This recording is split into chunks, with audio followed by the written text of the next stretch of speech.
uyandırırdı. Buna göre de o şərqə məhkum şeirini yazdı.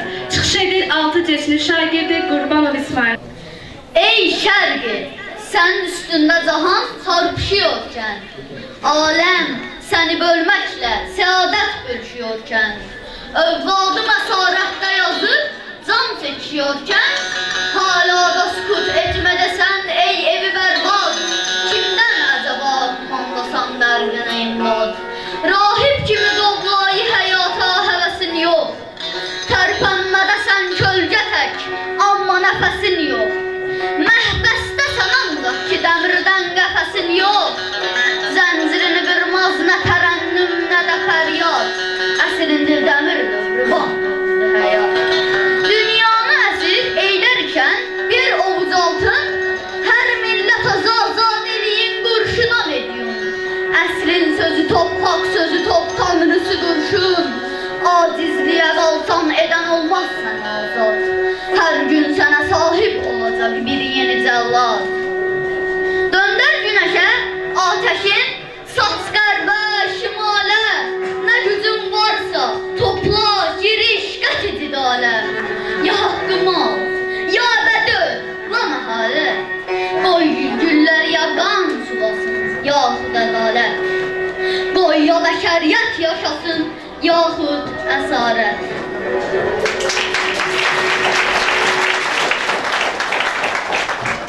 Azərbaycan uşaqlarının,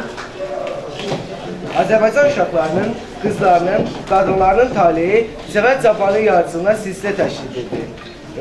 Sərkan müxtəlif hekayələrində qızların taleyi ilə bağlı gözəl səhər nümunələr yaratmışdır. Onlardan biri də Dilarə hekayəsidir. Həmin maraqlı və ibrətamiz hekayədə baş verən hadisələrdən xəbərdar olmaq üçün sözü məktəbimizin 11 sinif şagirdi Ayşəyə verəcək.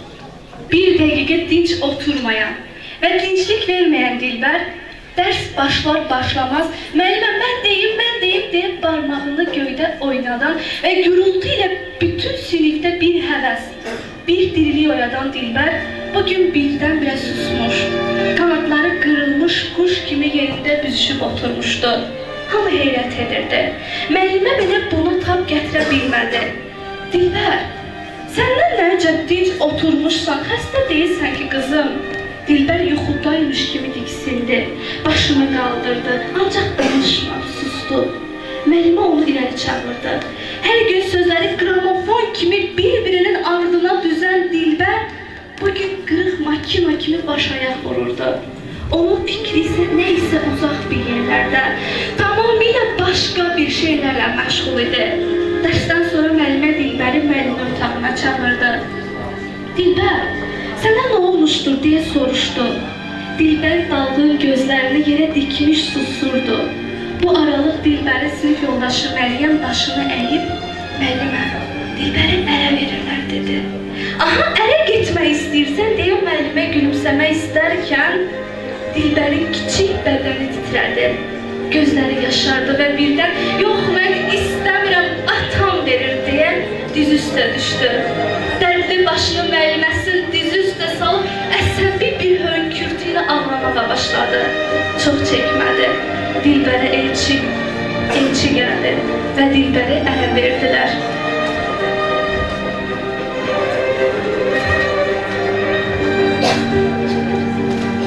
Dilbər atası ilə, bacısı ilə və dilsiz ağızsız anası ilə vidalaşıb ərəvinə getdi. Günlər gəlib keçirdi.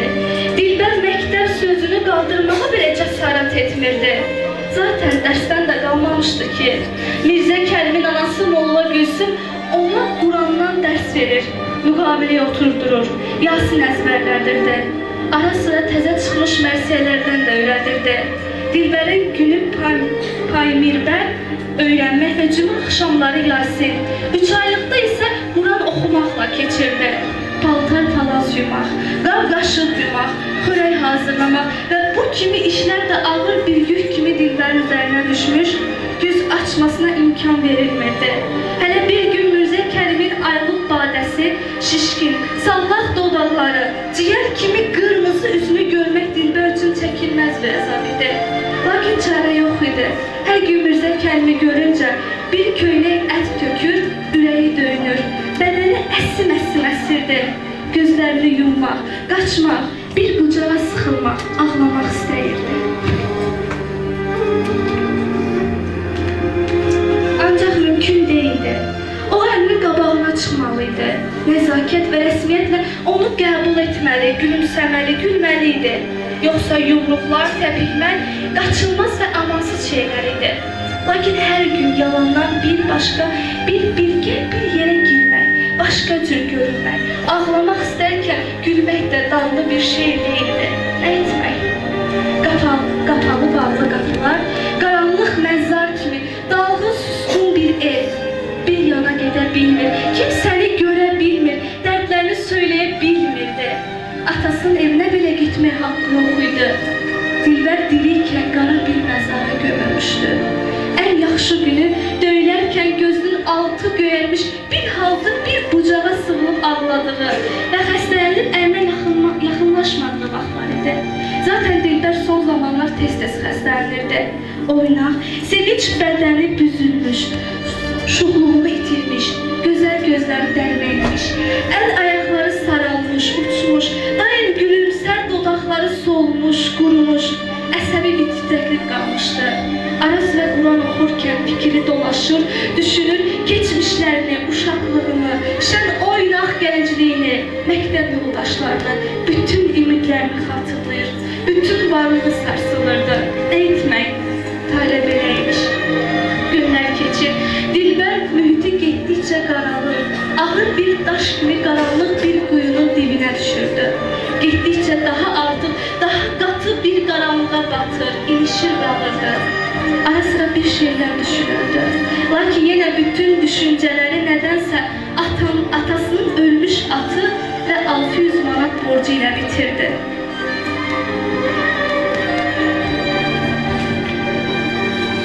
Bir gün Mirzə Kərim Axundun otağından qayıtmamışdı.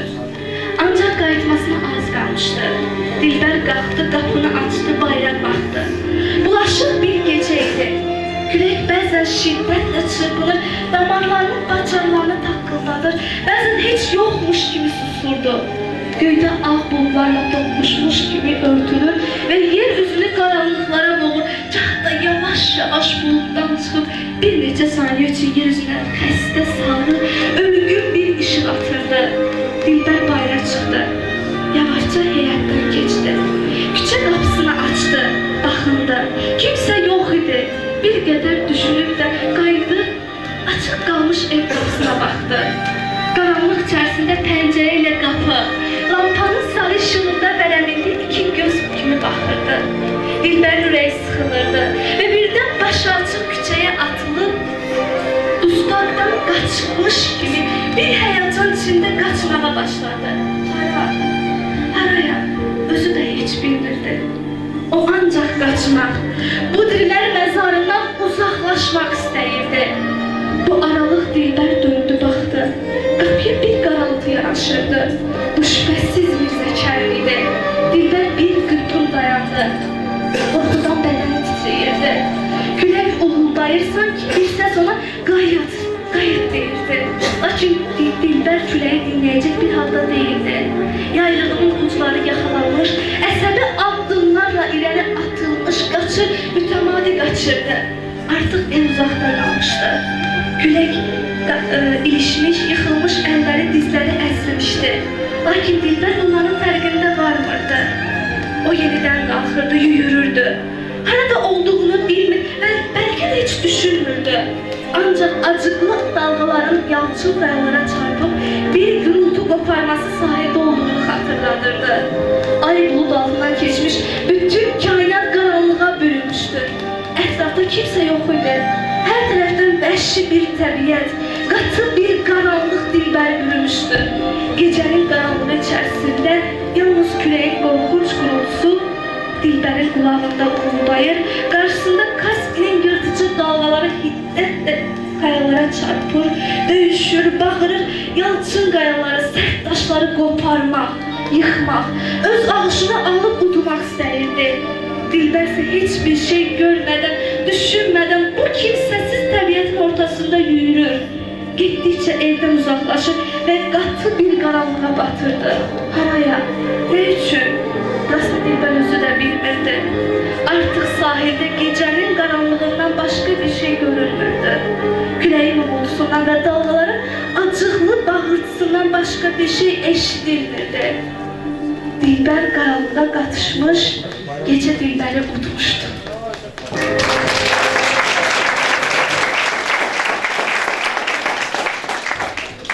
Bayraq bir millətin kimliyi, qeyrəti, şərəfidir. Əgər bir dövlətin başının üstündə öz doğma bayrağı dalğalanmırsa, demək ki, o dövlət kölədir. 1918-ci ildə Xalq Cümhuriyyətimiz yarandığı zaman, Xalq Cümhuriyyətimizin başının üstündə dalğalanan üçrəngli bayrağımız Cəfər Cabbarlının hədsiz sevincə səbəb olmuşdur. Cəfər Cabbarlı bayrağımıza şeir həsr edən ilk sənətkarlardan olmuşdur. Bəlkə də ilki idi. Sənətkarın üç rəngli bayrağımıza həsr etdiyi Azərbaycan bayrağına şeiri bayrağımıza həsr olunmuş ən gözəl şeirlərdən biridir. Həmin o bənzərsiz nümunəni isə bizə məktəbimizin 4 sinif şagirdi Elcan Nərmanov təqdim edəcəkdir. Danış, seyr edeyim, düşüneyim, okşayayım. Şu sevimli, üç boyalı, üç mənalı bayrağı meleklerin kanadı mı üzerime çölce salan? Neymiş bu aman Allah, o yurdunun yarpağı, göy yarpaklı, alt çiçekli, yaşıl otlar topası mı? Hayır, hayır, çiçek solur, otlar yerde taptanır. Fakat bizim bayrağımız ucaları pek seviyor. Yıldızlardan, hilaldan da yükseklerde fırlanıyor. Kölgesinde ay eğilip bir güzeli kucmada, kucaşarak sevdiğiyle yükseklerde uçmada. Şu görünüş bir ananın şefkatine okşayır. Düşündükçe zevklerimi, vicdanımı okşayır. Bu ay yıldız boyaları, gurultayı ne demek? Bizce böyle söylemek. Bu göy boya, göy Moğol'dan kalmış bir Türk nişanı. Bu Türk oğlu olmalı. Yaşıl boya, İslamlığın sarsılmayan imanı yüreklere dolmalı. Şu al boya, azadlığın, teceddülün fermanı medeniyet bulmalı. 8 uzlu şu yıldızda, 8 helli od yurdu, esaretin gecesinden fırsat bulmuş kuş gibi seherlere uçmuştur. Şu hilalda Türk bilgisi, düzgün sevgi nişanı yurdumuzu gucmuştur. Allah emellerini edip şu bayrağı intikal, birer birer doğru olmuş, bir adalmış istiklal. Yüreğimde bir dilek var, o da doğru kesilsin. O gün olsun bu bayrak Turan üstte, Qarabağ üstte, Şah üstte açılsın.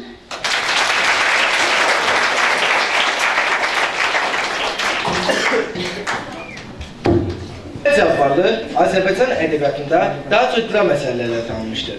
Onun bir-birindən maraqlı yazılan səhnə əsərləri teatr səhnələrində oynanılmış və tamaşaçılar tərəfindən rəğbətlə qarşılanmışdır. Belə əsərlərdən biri də sənətkarın yazdığı ilk illərdə yazdığı Soyğun Çiçəklər piyesidir. Ədib həmin əsərdə pulun cəmiyyətdə törətdiyi faciələrə diqqət çəkmişdir. Əsərdə analığı tərəfindən atası öldürülən və var-dövləti ələ keçirilən Sara ilə öz əmisi oğlu Bəhram bir-birlərini sevirlər. Lakin Sara'nın analığı Bəhramın qarşısında seçim qoyur. Ya Pərini almalısan, ya da Sara'nı. Bəhram seçim qarşısında qalır. Bir tərəfdə dövlətli Pəri, digər tərəfdə saf məhəbbətdən başqa heç nəyi olmayan Sara. Bəhram Pərini seçərək illərdən bəri sevdiyi Sara'nı ölmə səbəb olur. Bundan sonrasını isə bizə 11 A sinifinin şagirdləri göstərəcəklər. Buyurun sizlər.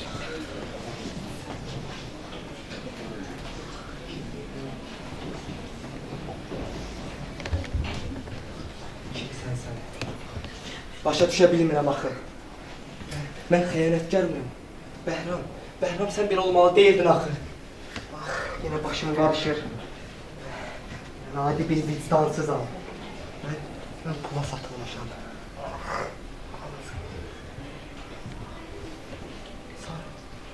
Yine hayal görürüm.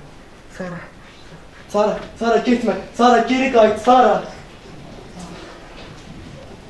Bəhram, sən yenə kimlə danışırsan, hə? Sənə demişəm axı ürəyinlə çox danışma. Mənim ürəyim var ki, bir şey salım. Qızdırmalı kimiyəm. Çiçəklərdən yiyeyim, bəlkə bir özümə gəldim. O çiçəklər solub ay balam, ona görə sənin başın ağrıyır. Gəl gedək, yat biraz özünə gələcəksən, gəl. Yine. Çok bürümüş məni. Özümə gələ Ay bilmirəm. Bəhram, gəl gedək, vallah sən də olacaqsan axırda, gəl. Yine kimsən? Əzrail sən başladı da. mövcudsan. Nəyə kimsən? Gəl, gəl al canımı. Məndə yaşamağa layiq ürək yoxdur. Mənim vicdanım ləkəlidir, mənim həbibim gəl. Gəl al canımı. İndi Sara, Sara sən misən? Sara, gəl al canımı, Sara. Mən də səninlə getmək istəyirəm, Sara. Çəkil bir Vəfa, gözünü pul bürümüş zalım. Sara, mən müqəssir deyiləm, Sara. Bağışla məni, Sara. Mənim ürəyim zəifdir, Sara. Mənim silahım yoxdur, Sara. Bağışla məni. Məni aldatdılar, Sara.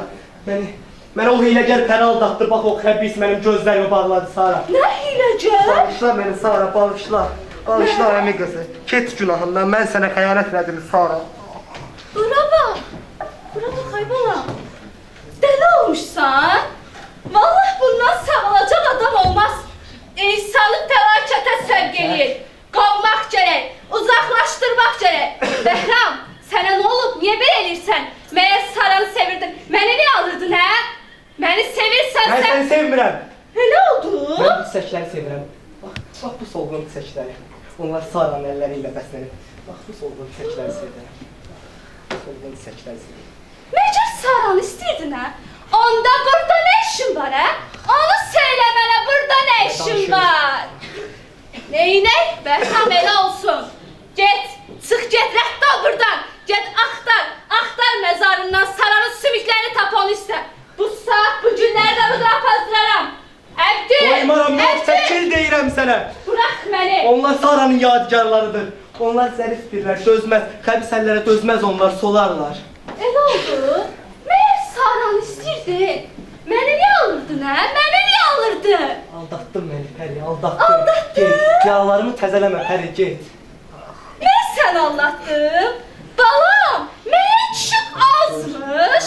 Acından ölürdün, Mən səni istəmirdim, bilirsən nə var? Özün mənə gəldin, mənim puluma gəldin. Çıx get buradan, rədd al gözüm səni görməsin. Gedim, elə bu saat gedəyəm, bax elə bu saat tərk eləyərəm Çıx səni. get. Bir Bu dəfə. saat, bu günlərin Bax, hamısını çəkil tapdan deyirəm, yazam. sənə əli vurma çiçəklərə. Bırax məni. Buna bax, mənim puluma görə mənə gəlir, indi mənə də naz eləyir. Buna bax, üzümə bax, üzümə dürüst bax, üzümə bax. Çıx get buradan. Heç nəyə də əl vurmursan, bilirsən nə var? Üzünə baxın. Üzümə bax. Gəl bax o simana. Görürsən bu sima necə xəbis cadugarlara bənzəyir? Bırax məni divanə. Ax, görürsən necə xəbissən? Ax, xəbis.